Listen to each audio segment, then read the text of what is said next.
చెవి, ముక్కు, గొంతు ఎలాంటి సమస్యలకైనా మీకు ఖచ్చితమైన పరిష్కారం లభించే ఏకైక hospital Asian ENT care center. సంప్రదించండి Asian ENT care center, Begumpet, Hyderabad.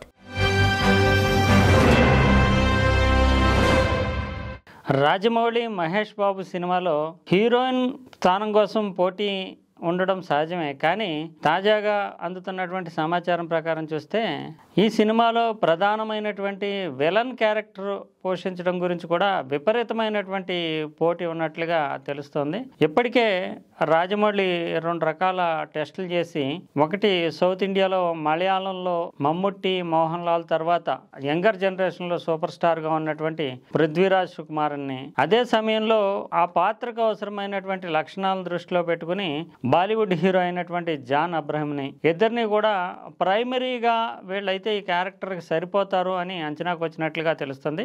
ఈ లోపుగానే మెయిన్ స్ట్రీమ్ మీడియాలో పృథ్వీరాజ్ సుకుమారన్ని ఎంపిక చేసేశారు అంటూ వార్తలు రావడంతో ఒకసారిగా టీము అలర్ట్ అయింది. అదే కాకుండా పృథ్వీరాజ్ సుకుమారన్నే సొంతంగా మళ్ళీ వివరణ ఇచ్చారు. ఇంకా సంప్రదింపుల స్థాయిలోనే ఉంది, ఇంకా పూర్తి స్థాయిలో ఈ సినిమాలో తాను భాగం అవడం మీద ఇంకా కన్ఫర్మ్ కాలేదని చెప్పారు.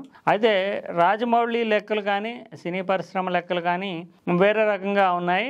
పృథ్వీరాజ్ సుకుమారన్ క్యారెక్టర్ని పోషించడానికి సంబంధించి రాజమౌళి టీంకి ఎటువంటి అభ్యంతరాలు ఏమీ లేకపోయినప్పటికీ బిజినెస్ ఇండస్ట్రీ లెక్కలు మాత్రం వేసుకుంటున్నారుగా మనకి సమాచారం అందుతుంది. ముఖ్యంగా ఈ సినిమాకి సంబంధించి చూస్తే కనుక ఇది పాన్ ఇండియా స్థాయిలో, అంటే జాతీయ స్థాయిలోనే కాకుండా ఇంటర్నేషనల్ స్థాయిలో తీయాలని ప్రయత్నాలు చేస్తున్నప్పటికీ పాన్ ఇండియా స్థాయిలో ప్రధానమైనటువంటి మార్కెట్ని టార్గెట్ని చేసుకుంటూ ఉంటారు కనుక ఈ సినిమాలో ఒక నార్త్ ఇండియన్ ఎవరినన్నా ఇన్వాల్వ్ చేయాలి ప్రధానమైనటువంటి పాత్రలో అనే అంచనాలు కూడా ఉన్నాయి.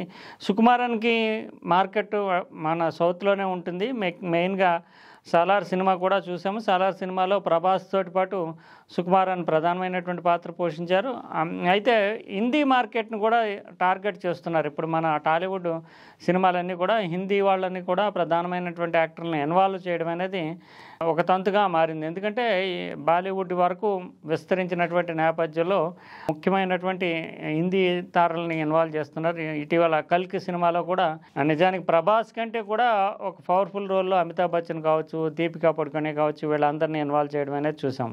RRR రాజమౌళి ఇంతకు ముందు తీసినటువంటి RRRలో కూడా అజయ్ దేవగన్ లాంటి స్టార్ని, తర్వాత అలియా భట్ని ఇన్వాల్వ్ చేసి ఆ RRR సినిమాలో హిందీ మార్కెట్ పైన దృష్టి పెట్టారు. ఇక ఏ సినిమా తీసినా కూడా హిందీ వాళ్ళను కూడా హిందీ ఇన్వాల్వ్ చేస్తే బాలీవుడ్ హీరోల్ని లేదంటే బాలీవుడ్లో అగ్రనటుల్ని ఇన్వాల్వ్ చేయడం ద్వారానే మార్కెట్ని విస్తరింప చేసుకోవాలనేటటువంటి వ్యూహంతో ముందుకెళ్తున్నారు. ఈ నేపథ్యంలోనే పృథ్వీరాజ్ సుకుమారన్ని తీసుకుంటే ఎలా ఉంటుంది, లేదంటే జాన్ అబ్రహంని తీసుకుంటే ఎలా ఉంటుంది అనేటటువంటి లెక్కలు గణాంకాలతోటి వ్యూహాత్మకంగానే ఈ 2 పేర్లని పరిశీలన చేస్తున్నట్లుగా తెలుస్తుంది. ఏదేమైనా 1000 కోట్ల రూపాయల పైచిలుకు ఖర్చుతో తీస్తున్నటువంటి ఈ సినిమాని 2027 జనవరి నాటికల్లా సిద్ధం చేయాలనేది టీం లక్ష్యంగా చెప్తున్నారు. ఇప్పటికే ప్రాథమికంగా షూటింగ్ అవన్నీ మొదలయ్యాయి. ఇంకా రాజమౌళి సినిమా అంటే మనకి తెలుసు 6 నెలల నుంచి 7 నెలల వరకు గ్రాఫిక్స్ వర్క్ కూడా పడుతుంది. తర్వాత ఓవర్ హైప్ క్రియేట్ చేయడం కానీ, తర్వాత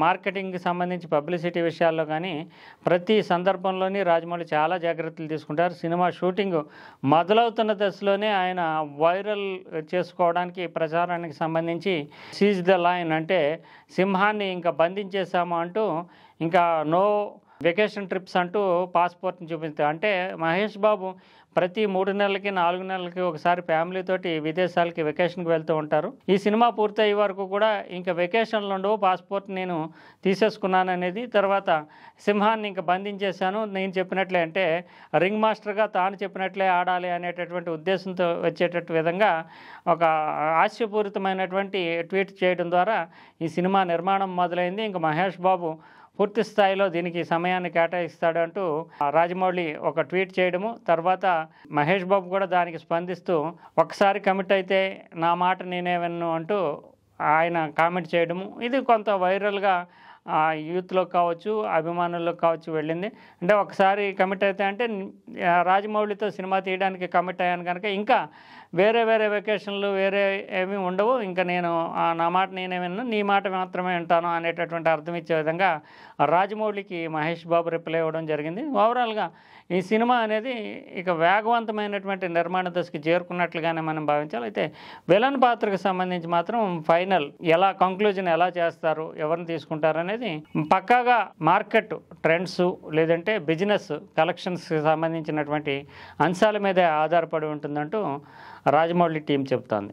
వినికిడి లోపం ఉన్న వారికి అడ్వాన్స్డ్ హియరింగ్ ఎయిడ్స్ లభించును. సంప్రదించండి Asian ENT care center, Begumpet, Hyderabad.